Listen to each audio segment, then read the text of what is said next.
student loans, the crushing debt.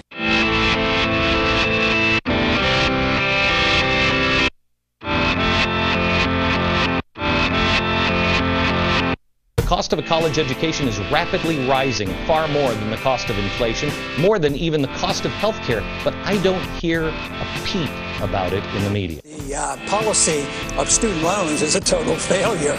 I mean, $1 trillion of debt. The colleges need to justify what it is they're doing with our tuition dollars and our taxpayer dollars. It's becoming more and more and more expensive to go to college.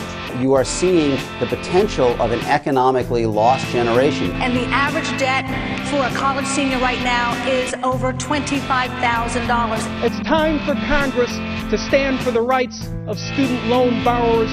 Because in the United States of America, no one should go broke because they chose to go to college.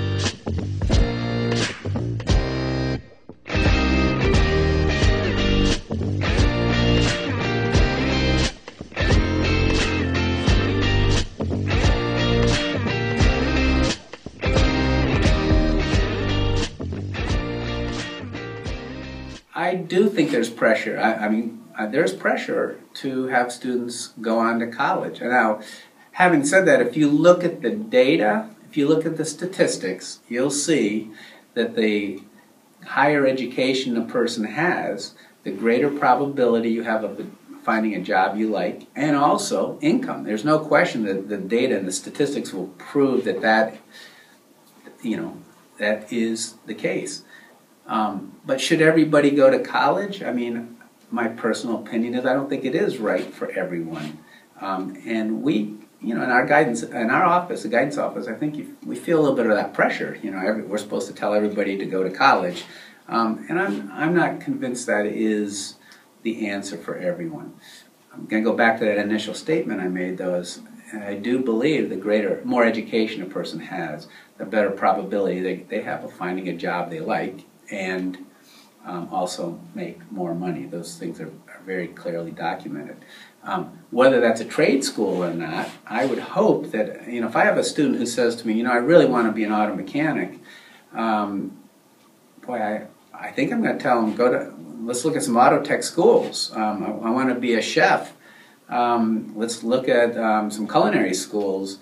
As opposed to, do you have to go to Middlebury College, or do you have to go to Amherst or Williams or University of Vermont? No, I don't think so.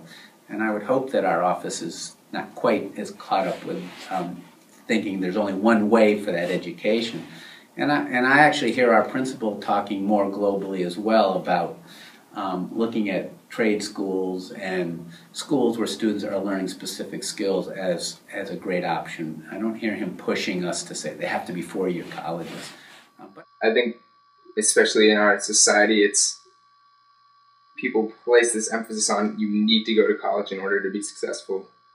And you need to have, if you don't go to college, then you have to immediately join the workforce. And I don't think there's anything wrong with just testing out a bunch of different careers.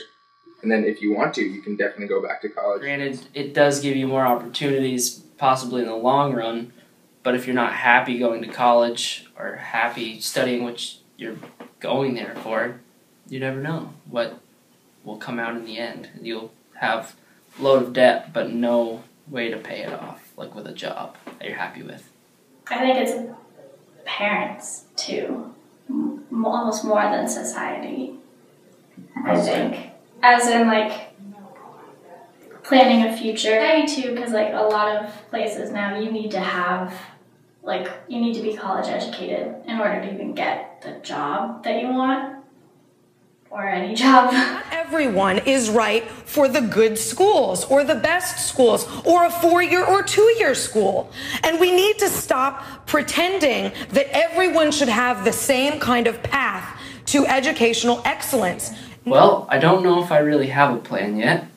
I've been looking into colleges as well as maybe trade school or even a year off to explore. I mean, there's a lot of financial aid out there and ways to pay off your school loans. It'll take time, but you know, I think whether you do or don't go to college, you're still gonna have to find a way to make money, and you're still gonna have to pay things off eventually, both ways. But in terms of understanding the whole financial aid process, quite honestly, I find it hard enough to get to seniors sometimes to just talk about college applications.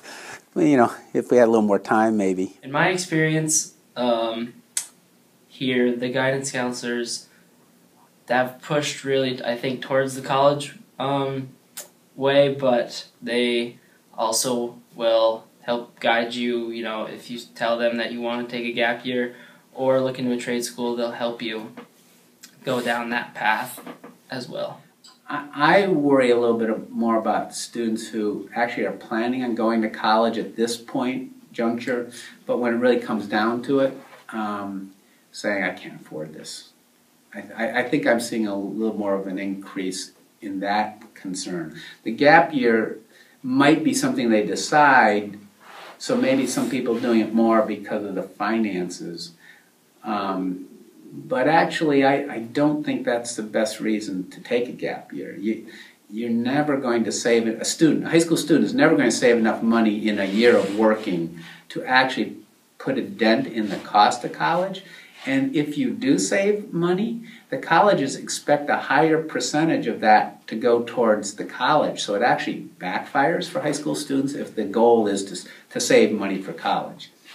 They know you're not, or that you're typically not paying rent and paying for utilities at your house. So if you made $10,000, saved $10,000 over the course of a year, they're going to expect to see a significant portion of that $10,000 going right towards that tuition.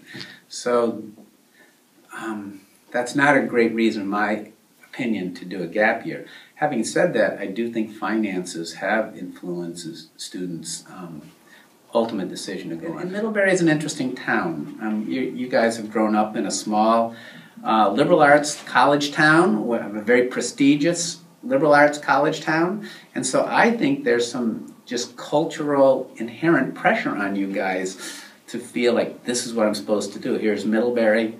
Not only should I go to college, but it's got to be a little bit prestigious college. And I often feel for our high school students because they sometimes feel like they weren't a success. If they go to a school that isn't on that tier, it isn't good enough on some level.